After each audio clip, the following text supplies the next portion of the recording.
Criticism आएगा, failure होंगे, लोग डाउट करेंगे। वो कंफर्ट जोन में नहीं बैठा, उसने फेलियर को बार बार गले लगाया। लेकिन ग्रोथ के लिए खुद पर मास्टरी भी बहुत जरूरी है। नमस्कार दोस्तों, ग्रोथ का मतलब केवल इनकम बढ़ाना नहीं है। ग्रोथ का अर्थ है स्किल में मास्टरी, विजडम में गहराई, माइंड में क्लैरिटी, रिलेशनशिप्स में मैच्योरिटी, बॉडी में स्ट्रेंथ। जहाँ विकास चारों तरफ हो, चारों तरफ डेवलपमेंट हो, वही सच्ची संपन्नता है। लेकिन अगर आप सीरियसली ग्रोथ चाहते हैं तो आपको कुछ काम करने होंगे। सबसे पहला है इमोशनल स्टेबिलिटी। तो चलिए जानते हैं इमोशनल स्टॉर्म्स संभालना क्यों जरूरी है। सक्सेस और ग्रोथ कभी लीनियर नहीं होते दोस्तों। क्रिटिसिज्म आएगा, फेलियर होंगे, लोग डाउट करेंगे, सोसाइटी जज करेगी। जो बाहर के तूफानों में भी भीतर स्थिर रह सके वही दीर्घकालिक विजेता बनता है। अगर हम साइकोलॉजी इनसाइट की बात करें दोस्तों, तो इमोशनल रेगुलेशन को न्यूरोसाइंस में कहा जाता है प्रीफ्रंटल कॉर्टेक्स मास्टरी। जितना आप अपने थॉट इमोशन साइकिल को मैनेज कर पाते हैं, उतना ही आप लॉन्ग टर्म गोल्स के लिए शांत रह पाते हैं। इमोशंस को न दबाओ न बहाओ, बस उन्हें बहने दो, पर पकड़ो मत। रियल लाइफ स्टोरी सुनिए। एलन मस्क का यूटिलिटी ड्रिवन सक्सेस। दोस्तों, एलन मस्क का लक्ष्य कभी पैसा कमाना नहीं था। टेस्ला का मकसद सस्टेनेबल फ्यूचर एनर्जी है। स्पेसएक्स का मकसद मल्टीप्लैनेटरी लाइफ संभव करना है। न्यूरोलिंक का मकसद है ब्रेन मशीन इंटीग्रेशन। स्टारलिंक है ग्लोबल इंटरनेट एक्सेस के लिए। मस्क की फिलॉसफी क्या है? अगर तुम्हारा मिशन बड़ा है तो पैसा, फेम और रिस्पेक्ट उसके बाई प्रोडक्ट्स बन जाएंगे।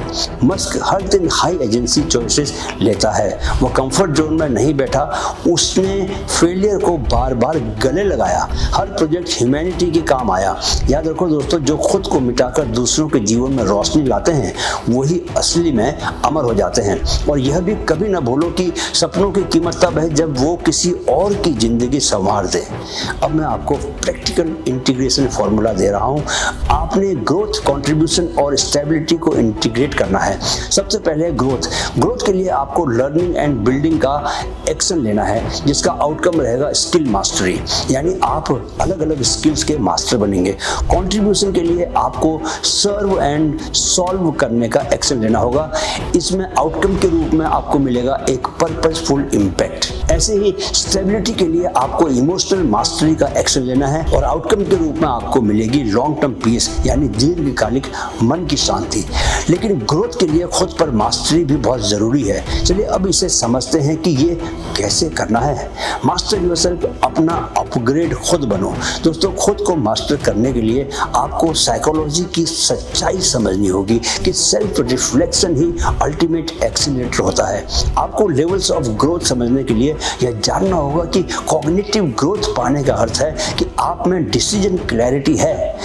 इमोशनल ग्रोथ होगी जब आपके पास स्टेबल रिलेशनशिप्स रहेंगे। स्पिरिचुअल ग्रोथ के लिए पीस चाहिए, मन की शांति चाहिए। इंटरपर्सनल ग्रोथ के लिए गहरी दोस्तियां चाहिए, डीप फ्रेंडशिप्स चाहिए। सोमैटिक ग्रोथ के लिए आपको हेल्थ चाहिए। फाइनेंशियल ग्रोथ के लिए चाहिए आपको फ्रीडम। और last but not the least, moral growth के लिए रिस्पॉन्सिबिलिटी होना बहुत ज़रूरी है। यहाँ मैं अपनी कहानी सुनाना चाहूँगा आप लोगों को। जब मैंने खुद को रोज रोज डायरी में देखा, यानी डायरी में अपने बारे में रोज लिखा, तब पाया मैं खुद को ही नहीं जानता था। जैसे जैसे सेल्फ अवेयरनेस बढ़ी, मेरी इनकम, क्लैरिटी, मेरी हेल्थ और रिलेशनशिप्स सब बदल गए। यानी अगर आप जीवन में ग्रोथ चाहते हैं तो डायरी लिखना शुरू कीजिए। रोज लिखिए, ग्रेटिट्यूड लिखिए, अपने सपनों के बारे में लिखिए, अपने लक्ष्य लिखिए, रोज के काम लिखिए। लिखते लिखते ही आप ग्रोथ की सीढ़ियां चढ़ते चले जाएंगे। अब मैं बात करूंगा सीखने की ट्रू एजुकेशन, जब सीखना खोज बन जाता है। दोस्तों, एजुकेशन का सबसे बड़ा भ्रम क्या है? हमें बचपन से यही सिखाया गया, स्कूल का सिलेबस याद करो, अच्छे नंबर लाओ, डिग्री लो, फिर नौकरी पाओ। नॉलेज को सिलेबस में बांध देना असली शिक्षा का अपमान है। असल में शिक्षा का मूल उद्देश्य है जो आप हो ही नहीं सकते, उसे बनने की क्षमता को खोलना। साइंटिफिक ट्रूथ की बात करते हैं, why self discovery learning works. इसके लिए चलिए दोस्तों, अगर न्यूरो साइंस पर्सपेक्टिव की बात करें तो जब आप अपने चुने हुए विषय पर सीखते हैं तो ब्रेन का डोपामिनर्जिक रिवॉर्ड सर्किट एक्टिव हो जाता है। क्यूरियोसिटी ड्रिवन लर्निंग से ब्रेन प्लास्टिसिटी बढ़ती है, जिससे आप ज़्यादा गहराई से लंबे समय तक सीख पाते हैं। हार्वर्ड रिसर्च कहती है self directed learning activates deeper cognitive structures compare to imposed instruction. यानी जो आप इंटरेस्ट से सीखते हैं, अपने खुद के इंटरेस्ट से, वो गहराई में इम्प्रिंट होता है। यानी ट्रू एजुकेशन का अर्थ है इंटरेस्ट बेस्ड सेल्फ डिस्कवरी। जैसे ही आप सीखने की कमान खुद अपने हाथ में लेते हैं, असली शिक्षा दोस्तों वहीं से शुरू होती है। दोस्तों जरा एजुकेशन के traditional model versus true model को समझ लीजिए। ट्रेडिशनल एजुकेशन में करिकुलम इम्पोज्ड होता है, जबकि ट्रू मॉडल में लर्निंग सेल्फ डिजाइंड होती है। ट्रेडिशनल मॉडल एग्जाम ओरिएंटेड होता है, जबकि ट्रू मॉडल एक्सपेरिमेंट ओरिएंटेड होता है। ट्रेडिशनल मॉडल थ्योरी हैवी होता है, जबकि ट्रू मॉडल एप्लीकेशन हैवी होता है। और अंतिम यह कि ट्रेडिशनल मॉडल फियर बेस्ड होता है, डर पर टिका होता है, जबकि ट्रू मॉडल क्यूरियोसिटी, आपकी जिज्ञासा पर टिका होता है। यानी आपको असली ग्रोथ के लिए ट्रू एजुकेशन की जरूरत है। अब सवाल उठता है कि उसे कैसे पाएं, तो चलिए जानते हैं साइंटिफिक फ्रेमवर्क सेल्फ एजुकेशन का 5 स्टेज फॉर्मूला। पहली स्टेज है दोस्तों गोल सेट करो। आप क्या बनना चाहते हो? जैसे मैं माइंड कोच बनना चाहता हूँ। दूसरी स्टेज है कोर स्किल्स में तोड़ो। माइंडसेट कोचिंग के लिए NLP, psychology, story telling, communication, ये सब मेरे लिए जरूरी थे तो मैंने सीखे। तीसरी स्टेज है 40 घंटे डीप प्रैक्टिस। हर स्किल को दोस्तों इंटेंस फोकस से सीखो, डिलिब्रेट प्रैक्टिस करो ताकि कॉन्शियस करेक्शन मिल सके। आप सचमुच में जानो कि क्या चाहिए और क्यों चाहिए और उसके मिलने पर क्या होगा। चौथी स्टेज है हाइपोथेसाइज यानी एक्सपेरिमेंट। अपनी लर्निंग को एक्शन में बदलो, देखो क्या काम कर रहा है और क्या नहीं कर रहा है। पांचवी स्टेज है फीडबैक यानी इम्प्रूव, सेल्फ रिव्यू करो और दूसरों के यानी मेंटोर फीडबैक से रिफाइन करो। अब इस लर्निंग लूप को बार बार चलाओ। याद रखो कि नॉलेज है हाइपोथेसिस, प्रैक्टिस है एक्सपेरिमेंट और रिजल्ट है। चलिए इसे रियल लाइफ स्टोरी से समझते हैं। राज समानी की कहानी, middle class Gujarati family, MBA drop out, क्योंकि उसने देखा कि डिग्री में सिर्फ क्या है, थ्योरी है। यूट्यूब और सोशल मीडिया से कंटेंट क्रिएशन सीखा, ब्रांड बिल्डिंग की, बिजनेस स्टोरी टेलिंग सीखी, पर्सनल मोनेटाइजेशन करना शुरू किया, खुद सेल्फ लर्न किया। नतीजा आज इंडिया के टॉप कंटेंट एंटरप्रेन्योर्स में शामिल है। उसने एजुकेशन को सिस्टम से नहीं क्यूरियोसिटी से निकाला। दोस्तों यह जान लो कि जो सिलेबस से आगे सीखता है वो खुद का सिलेबस रचता है। जो दुनिया के नक्शे पर नहीं है वो खुद अपनी राह गढ़ता है, अपनी राह बनाता है। चलिए अब बात करते हैं कि why modern education is failing. दोस्तों इंडस्ट्रियल एज एजुकेशन जो थी वो क्या थी, फैक्ट्री वर्कर्स बनाने के लिए बनी थी। आज AI, इंटरनेट और डिजिटल इकोनॉमी में ये मॉडल काम नहीं करता। इसे आप भी सहज ही समझ सकते हैं, कोई रॉकेट साइंस नहीं है ये। आज जरूरत है क्रिएटिव, एडेप्टेबल और सेल्फ ड्रिवन लर्नर्स की। डिग्री तुम्हें नौकरी देती है लेकिन डिस्कवरी तुम्हारा भविष्य बनाती है। अब बात करते हैं कि कैसे हम सीख सकते हैं, लर्निंग कैसे हो सकती है। एक्स्ट्रा साइंस इनसाइट की बात करें तो द 40 आवर्स रूल। दोस्तों दी फर्स्ट 20 आवर्स के लेखक जोश कॉफमान बताते हैं कि किसी भी स्किल को बेसिक मास्टरी तक पहुंचाने के लिए सिर्फ 20 से 40 फोकस्ड घंटे काफी हैं। प्रॉब्लम है लोग फोकस नहीं करते, स्कैटर्ड रहते हैं। याद रखो कि depth brings mastery, distraction brings mediocrity. आप अगर ट्रू एजुकेशन प्रैक्टिस को अपनाना चाहते हो तो उसके लिए ये तरीका फॉलो करो। सबसे पहले खुद से पूछो मेरा पर्पज क्या है। उस पर्पज के लिए 5 कोर स्किल आइडेंटिफाई करो। हर स्किल पर 40 से 50 घंटे डीप वर्क करो, एक्सपेरिमेंट करो, रियल वर्ल्ड में अप्लाई करो, फीडबैक लेकर रिफाइन करते रहो। एक बात जान लीजिए कि एजुकेशन वो है जो आपके अंदर के शून्य को खोज बनाता है, जिसमें आप हर दिन स्टूडेंट बनकर ही मास्टर बनते हैं। याद रखो दोस्तों, शिक्षा कभी खत्म नहीं होती क्योंकि जीवन खुद एक अनंत पाठशाला है। चलिए अब आते हैं सबसे अहम हिस्से पर। मैं जिस ग्रोथ की बात कर रहा हूं दोस्तों आपसे, उसे पाने के लिए सबसे जरूरी काम मॉडर्न बिलोंगिंग के रास्ते पर चलो। अपनी ट्राइब खोजो। क्यों आज बिलोंगिंग पहले से कहीं ज़्यादा जरूरी है? दोस्तों, इंसान बायोलॉजिकली एक सोशल एनिमल है। इवोल्यूशन के समय हम छोटे छोटे ट्राइब्स में रहते थे। बिलोंगिंग यानी सर्वाइवल, आइसोलेशन मतलब डेंजर। आज हमारे पास दोस्तों फिजिकल सर्वाइवल की चुनौती नहीं रही, पर इमोशनल सर्वाइवल की जरूरत बढ़ती जा रही है। रोटी के बाद अगर कुछ चाहिए तो इंसान को अपनापन चाहिए। चलिए साइंस के एंगल से जानते हैं why belonging heels the mind. दोस्तों, न्यूरो साइंस इनसाइट कहती है कि जब हम किसी समूह का, किसी ग्रुप का हिस्सा बनते हैं, ब्रेन का ऑक्सीटोसिन सर्किट एक्टिव हो जाता है। इमोशनल स्टेबिलिटी और मेंटल रेजिलियंस दोनों बढ़ जाते हैं। कोर्टिसोल यानी स्ट्रेस हार्मोन कम होता है। हार्वर्ड स्टडी भी यही बताती है। Deep relationships long term happiness का सबसे बड़ा प्रेडिक्टर हैं। दोस्तों, आपको पता है कि आज के वक्त की सबसे बड़ी समस्या क्या है? Modern crisis, hyper connected but deeply lonely. आज टेक्नोलॉजी ने इंफॉर्मेशन के दरवाजे तो खोल दिए हैं, पर दिलों के दरवाजे और भी टाइट बंद हो गए हैं। कारण सोशल मीडिया पर सुपरफिशियल कंपैरिजन, वर्चुअल फॉलोअर्स की भीड़ में असली दोस्त खो जाना, फिजिकल कम्युनिटीज का टूटना। हजारों में घिरा इंसान भी अक्सर अपने आप में तन्हा होता है। जिसे अपनापन समझ बैठा था वो महज लाइक्स और व्यूज का खेल होता है। तो चुनौती है कि मॉडर्न बिलोंगिंग कैसे पानी है। 4 तरीके हैं। पहला, रैंडमनेस कम करो। हर दिन रैंडम स्क्रॉलिंग यानी स्कैटर्ड माइंड यानी इमोशनल क्योस से बचो। Instead curate your mentors, your tribes and conversations. दूसरा, इंटरेस्ट बेस्ड कम्युनिटीज खोजो। आज टेक्नोलॉजी ने ये मौका दिया है कि हम अपने जैसे सोचने वालों से दुनिया के किसी भी कोने से जुड़ सकते हैं। कोई कोडिंग में हो, कोई पोएट्री में हो, कोई बिजनेस में हो। बिलोंगिंग अब जियोग्राफी से नहीं, साइकोलॉजी से तय होती है। तीसरा, स्लो रिलेशनशिप्स बिल्ड करो।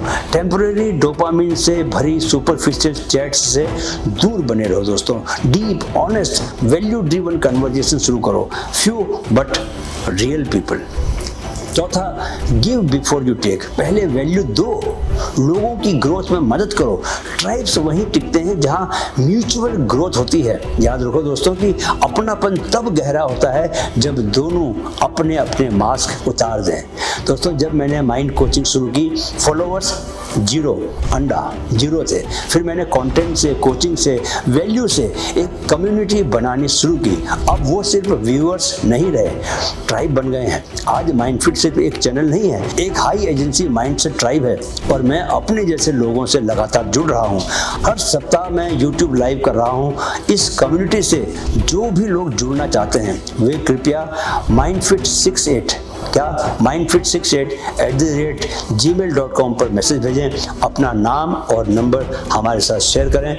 अपने ट्राइब के लोगों को क्यों जोड़ना चाहिए ये समझने के लिए आपको इवोल्यूशनरी एक्सप्लेनेशन देता हूं दोस्तों कि क्या होता है कि ट्राइब बेस्ड इंटेलिजेंस ही रीजन है कि इंसान बाकी स्पीशीज से आगे बढ़ा है, उनसे अलग है। जब हम अकेले होते हैं तो सर्वाइवल ब्रेन हाइपर एक्टिव हो जाता है।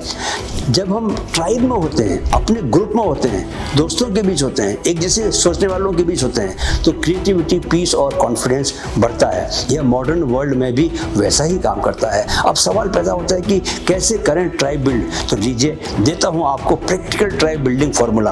आपको क्या स्टेप लेना है, इसके तहत एक्शन क्या होगा और इसका इम्पैक्ट क्या पड़ेगा। स्टेप, एक्शन और इम्पैक्ट। पहला स्टेप है नीश डिफाइन करो। ऐसा एक्शन लेंगे, क्या एक्शन लेंगे? अपना पैशन एंड पर्पस पिक करो। इम्पैक्ट क्या होगा? अपनी ट्राइब के टारगेटेड लोग ज्वाइन करेंगे। दूसरा स्टेप, वैल्यू क्रिएट करो। इसके तहत क्या करोगे? कंटेंट क्रिएट करोगे, कोचिंग करोगे, हेल्प करोगे। इसका इम्पैक्ट क्या होगा? इसका इम्पैक्ट यह होगा कि तुम्हारा ट्रस्ट बिल्ड होने लगेगा। तीसरा स्टेप, कन्वर्जेशंस करो। आपको ऑनेस्ट डीप टॉक्स करनी है जिससे आपका इमोशनल कनेक्शन बढ़ेगा। चौथा स्टेप, कोलैबोरेशंस करो, साथ साथ ग्रो करो ताकि आपकी ट्राइब मल्टीप्लाई हो सके। दोस्तों, याद रखो, तन्हाई में सोच जन्म लेती है पर संग साथ में उड़ान मिलती है। जो ट्राइब को नर्चर कर सके वो अकेले भी कभी अकेला नहीं होता। यह भी याद रखो कि आज के दौर में असली लग्जरी है अपने जैसे लोगों का अपना छोटा सा लेकिन सच्चा सर्किल घेरा। यह जान लो कि कि जिसने अपने ट्राइब को खोज लिया उसने अपने जीवन का आधा बोझ हल्का कर लिया। लेकिन दोस्तों ये सब करते हुए एक बात जो आपने कभी नहीं भूलनी है वह है contribution to society, serve and build. दोस्तों क्या आप जानते हैं कि कंट्रीब्यूशन ही अल्टीमेट फुलफिलमेंट क्यों है? देखो एक बात कभी मत भूलना, खुशी तब गहरी होती है जब आपकी ग्रोथ किसी और की रोशनी बन जाए। सेल्फ मास्टरी आपको स्थिरता देता है, ट्रू एजुकेशन आपको ज्ञान देता है, बिलोंगिंग आपको सहारा देता है, लेकिन कंट्रीब्यूशन योगदान आपको अमरता देता है। जिनकी आवाज उनके जाने के बाद भी सुनाई देती है वो कंट्रीब्यूटर्स होते हैं। चलिए जानते हैं science behind contribution. Harvard psychology research बताती है जब हम दूसरों की मदद करते हैं तो ब्रेन में ऑक्सीटोसिन, डोपामिन, सेरोटोनिन तीनों सक्रिय होते हैं। इसे साइकोलॉजी में कहते हैं हेल्पर्स हाई। क्या बोलते हैं? Helpers high. यह केमिकल कॉकटेल दोस्तों लॉन्ग टर्म इमोशनल वेलबींग देता है। सच कहूँ तो खुशी बांटने से बढ़ती है, यह सिर्फ कहावत नहीं, ये न्यूरो साइंस है। अब क्या आप जानना चाहोगे कि कंट्रीब्यूशन क्यों जरूरी है? इसकी 3 वजह हैं। पहली है इससे इंडिविजुअल पर्पज एक्सपेंड होता है। जब आप सिर्फ अपने लिए काम करते हो दोस्तों तो ईगो बड़ा होता है, जब आप दूसरों के लिए काम करते हो तो लेगेसी बड़ा होता है। दूसरी है इससे स्किल्स मीनिंगफुल बनते हैं। स्किल्स तब असली होते हैं जब वो किसी की जिंदगी में बदलाव लाते हैं। तीसरी है इससे फियर खत्म होता है। जब उद्देश्य बड़ा हो जाता है तब डर छोटा हो जाता है। चलिए अब स्पिरिचुअल इंसाइट की बात करते हैं। दोस्तों भगवत गीता का कर्म योग भी यही सिखाता है। क्या सिखाता है? सिर्फ अपनी मुक्ति नहीं, लोक संग्रह के लिए भी कर्म करना चाहिए। वो कर्म ही क्या जिसमें किसी और का कल्याण न हो। चलिए आपको इसका प्रैक्टिकल फॉर्मूला दिया जाए कि कैसे आपने कंट्रीब्यूशन टू सोसाइटी करना है। स्टेज, एक्शन और इम्पैक्ट, इसकी 4 स्टेजेस हैं दोस्तों। पहली स्टेज है मास्टर सेल्फ। इसमें आपको अपनी स्किल्स पर काम करना है और क्लैरिटी बढ़ानी है जिससे पर्सनल स्टेबिलिटी आएगी। दूसरी स्टेज है सर्व अदर्स। दूसरों को कोचिंग देनी है, टीच करना है, उनकी प्रॉब्लम्स को सॉल्व करना है जिससे उनका और तुम्हारा दोनों का ट्रांसफॉर्मेशन होगा। तीसरी स्टेज है you need to build systems. आपको कोर्सेज बनाने हैं, कंटेंट क्रिएट करना है, कम्युनिटी खड़ी करनी है जिससे स्केलेबल कंट्रीब्यूशन संभव हो सके। चौथी स्टेज है दोस्तों लेगेसी क्रिएशन की। आपने अपने विजन को विजन बियॉन्ड सेल्फ बनाना है। इससे आप अमरता यानी टाइमलेस इम्पैक्ट पैदा करोगे। याद रखो दोस्तों, जो खुद से ऊपर उठकर औरों की रोशनी बन जाए वही सच में जीता है, बाकी तो बस आते जाते हैं। यानी जब तक कंट्रीब्यूशन नहीं है आपकी कैपेबिलिटी अधूरी है, और जब कंट्रीब्यूशन आ जाए तब हर काम इबादत बन जाता है। इसलिए दोस्तों कभी न भूलो कि ग्रोथ सिर्फ खुद के लिए हो तो अहंकार बनती है, ग्रोथ अगर दूसरों के लिए हो तो सेवा बनती है। सेवा ही असली सक्सेस है। यही ग्रोथ का सबसे प्रभावी तरीका है। तो अगर आप ग्रोथ की इस राह पर बढ़ना चाहते हैं दोस्तों तो आपका स्वागत है। मन में कोई सवाल हो तो बेधड़क पूछें। वीडियो देखने के लिए बहुत बहुत आभार। मेरे साथ कहें मन में है तो मुमकिन है।